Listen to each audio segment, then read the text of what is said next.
ఇప్పటిదాకా నిర్ణయించుకోవాలా. మీరు అంటున్నారు కాబట్టి చెప్తున్నా, తెలంగాణలో జనసేన ఉంటుంది, మేము పోటీ చేస్తాం. ఇప్పుడు దాకా ఎప్పుడు అవసరమైతే తెలంగాణలో తిరుగుతాం, నేనే తిరుగుతా. ఏపీ డిప్యూటీ సీఎం జనసేన అధినేత పవన్ కళ్యాణ్ క్లారిటీ ఇచ్చేశారు. ప్రొఫెసర్ నాగేశ్వర్ సెంట్రిక్ గా జరుగుతున్న సోషల్ మీడియా వార్ వెనుక వ్యూహం ఏమిటో చెప్పకనే చెప్పేశారు. తెలంగాణ ఆవిర్భావ దినోత్సవ సందర్భంగా హైదరాబాద్లో ఎందుకు జనసేన సభ పెట్టాలనుకున్నారో అప్పుడు అందరికీ అర్థమైంది.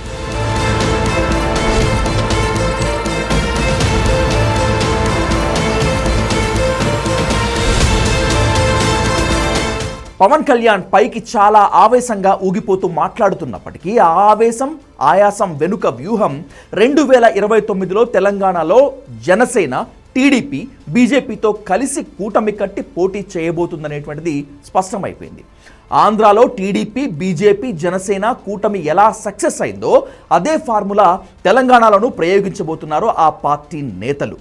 సరిగ్గా నెల రోజుల క్రితం ప్రధాని మోదీ హైదరాబాద్ పర్యటనలో భాగంగా ఏపీ సీఎం చంద్రబాబు నాయుడుని, డిప్యూటీ సీఎం పవన్ కళ్యాణ్ని వాళ్ళ ఇళ్లకు వెళ్లి ప్రత్యేకంగా పలకరించి కుటుంబాలతో సరదాగా గడిపి వచ్చారని జనం అనుకుంటున్నారు. ఈ పర్యటనలో తీసుకున్న అత్యంత కీలకమైన నిర్ణయం టీడీపీ జనసేనలతో కలిసి 2029 ఎన్నికల్లో తెలంగాణలో ఎన్డీఏ కూటమి కట్టడమే. బీఆర్ఎస్తో పొత్తులు పెట్టుకుని ఎన్నికలకు వెళ్లడం కంటే, లేదా ఎన్నికల తర్వాత టీఆర్ఎస్తో కలిసి ప్రభుత్వం ఏర్పాటు చేయడం కంటే ఎన్డీఏ కూటమి ఇక్కడ పోటీ చేయటమే మంచిదని బీజేపీ స్పష్టమైన అవగాహనకు వచ్చింది. అంతేకాదు, తెలంగాణ బీజేపీ సీనియర్ నేత కేంద్ర మంత్రి ఇదే విషయాన్ని హైకమాండ్కి పదే చెప్తున్నారు. టీఆర్ఎస్తో కలిసి పోటీ చేయటం కంటే ఎన్డీఏ కూటమితో ఎన్నికల బరిలో దిగటం మంచిదని ఆయన్ని ఒప్పించగలిగారు. ఆ వ్యూహంలో భాగంగానే మోదీ హైదరాబాద్ వచ్చినప్పుడు చంద్రబాబు పవన్ కళ్యాణ్ ఇద్దరికీ 3 ఏళ్ల ముందే కూటమి వ్యూహాన్ని తెలంగాణలో అమలు చేసే విషయాన్ని చెప్పి ఒప్పించారు.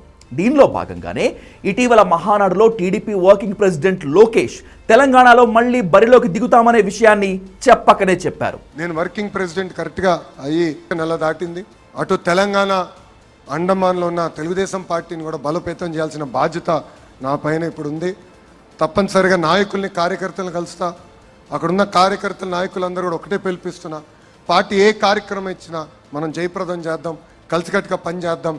గ్రామ స్థాయి నుంచి మళ్ళీ తెలుగుదేశం పార్టీ కలిసికట్టుగా పూర్వ వైభవం తీసుకొద్దామని వాళ్ళందరికీ సభాముఖంగా నేను హామీ ఇస్తూ, మోడీ తనకు అప్పగించిన ఆపరేషన్ తెలంగాణని రాష్ట్ర ఆవిర్భావ దినోత్సవం రోజే మొదలు పెట్టాలని పవన్ కళ్యాణ్ డిసైడ్ అయ్యారు. పనిలో పనిగా ప్రొఫెసర్ నాగేశ్వర్ వివాదం, ల్యాండ్ కబ్జా గొడవ, తెలంగాణ వాదుల ఆందోళన కూడా పవన్ కి కలిసి వచ్చాయి. అనుకున్నట్లుగానే తెలంగాణ ఆవిర్భావ దినోత్సవం రోజు ఆయన తెలంగాణలో జనసేన రీ ఎంట్రీ ఇస్తున్నట్లు అనౌన్స్ చేశారు. నాకు ఈ మధ్యన వస్తావంటే నువ్వు హైదరాబాద్లోకి ఎలా అడుగు పెడతావు, నీకు హైదరాబాద్లో ఏం పని, ఇది నేను ప్రత్యేకించి చెప్తా ఉన్నా. మీరెవరైనా నన్ను బెదిరించే వాళ్ళు మీ అయ్యే జాగీరా తెలంగాణ. పవన్ వ్యూహాన్ని కాంగ్రెస్ హైకమాండ్ రేవంత్ సర్కార్ ముందే పసిగట్టాయి. కాంగ్రెస్ టార్గెట్ గా ఎన్డీఏ కూటమి మొదట పవన్ కళ్యాణ్ ని శాంపిల్ గా బరిలోకి దింపుతుందని రేవంత్ కి అర్థమైంది. అందుకే పవన్ కళ్యాణ్ సభకు శాంతి భద్రతల పేరుతో అనుమతి నిరాకరించింది. తెలంగాణలో కాంగ్రెస్ సర్కార్ పవన్ కళ్యాణ్కి కావాల్సింది కూడా ఇదే. అతనికి ఓ వివాదం కావాలి, ఆ వివాదం ద్వారా తాను అనుకున్నది ఎస్టాబ్లిష్ చేయాలి. ఇదే ఫార్ములాతో తనని తాను ప్రచారం చేసుకునే పవన్ కళ్యాణ్ మొత్తంగా వారం 10 రోజుల నుంచి జరుగుతున్న పరిణామాలను తనకు అనుకూలంగా వాడుకున్నారు. కాంగ్రెస్ వ్యతిరేక గళం విప్పారు, జాతీయవాదం అన్నారు, ప్రాంతీయవాదం ఎక్కడుందన్నారు, తెలంగాణ అంటే తనకు ప్రేమని చెప్పారు. మొత్తంగా 2029 ఎన్నికలకు కూటమికి గేట్లు తీశారు పవన్. 29లో ఖచ్చితంగా జనసేన ఎన్నికల్లో పోటీ చేస్తుంది. కాకపోతే మీరు అడిగే ప్రశ్న తెలుగుదేశం ఇవన్నీ నాకు తెలియదు, ఎందుకంటే అది ఎవరి పార్టీ వాళ్ళు చెప్పుకోవాలి, నాకు తెలియదు. ప్రామిస్గా చెప్తున్నాను, ఇంకా నాకు మోసం చేయాల్సిన అవసరం లేదు.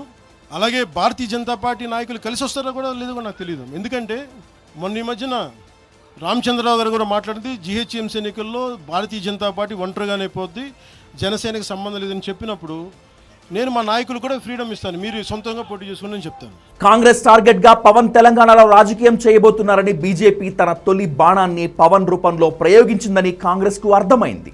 అందుకే మిగిలిన అన్ని పార్టీల కంటే ముందే పవన్ కళ్యాణ్ని అటాక్ చేసిందా పార్టీ. మిస్టర్ పవన్ కళ్యాణ్, ఇది మా అయ్య జాగిరే, మా తెలంగాణ ప్రజల అయ్య జాగిరే, 4 కోట్ల ప్రజల మనుషుల యొక్క అయ్య జాగిరి, నీ అయ్య జాగిరి కాదు. జనసేన ఎంట్రీతో 3 ఏళ్ల ముందే తెలంగాణలో ఎలక్షన్ జోష్ వచ్చేసింది. జనానికి క్లారిటీ కూడా వచ్చింది. 2029 ఎన్నికల్లో బీజేపీ, టీడీపీ, జనసేన ఓ కూటమిగా పోటీ చేయబోతున్నాయి. టీఆర్ఎస్, కాంగ్రెస్కు విడివిడిగా పోటీ చేస్తాయి. మొత్తంగా 3 వర్గాలు తెలంగాణలో తలపడుతున్నాయి. పొలిటికల్ వార్కి శాంపిల్గా ముందు పవన్ కళ్యాణ్ని ప్రయోగించింది బీజేపీ, టీడీపీ చేతిలో బొమ్మ వంటి పవన్ కళ్యాణ్ తన డ్రామా రక్తి కట్టించి తెలంగాణ పొలిటికల్ వార్కి గేట్లు ఓపెన్ చేశాడు. అయితే ఈ పరిణామాలన్నింటినీ దూరంగా ఉండి గమనిస్తున్న వ్యక్తి చంద్రబాబు నాయుడు. పవన్ కళ్యాణ్ ఎంట్రీ తర్వాత తెలంగాణ రియాక్షన్ చూసి ఆ తర్వాత యాక్షన్ ఖచ్చితంగా మొదలు పెడతారు ఏపీ సీఎం చంద్రబాబు.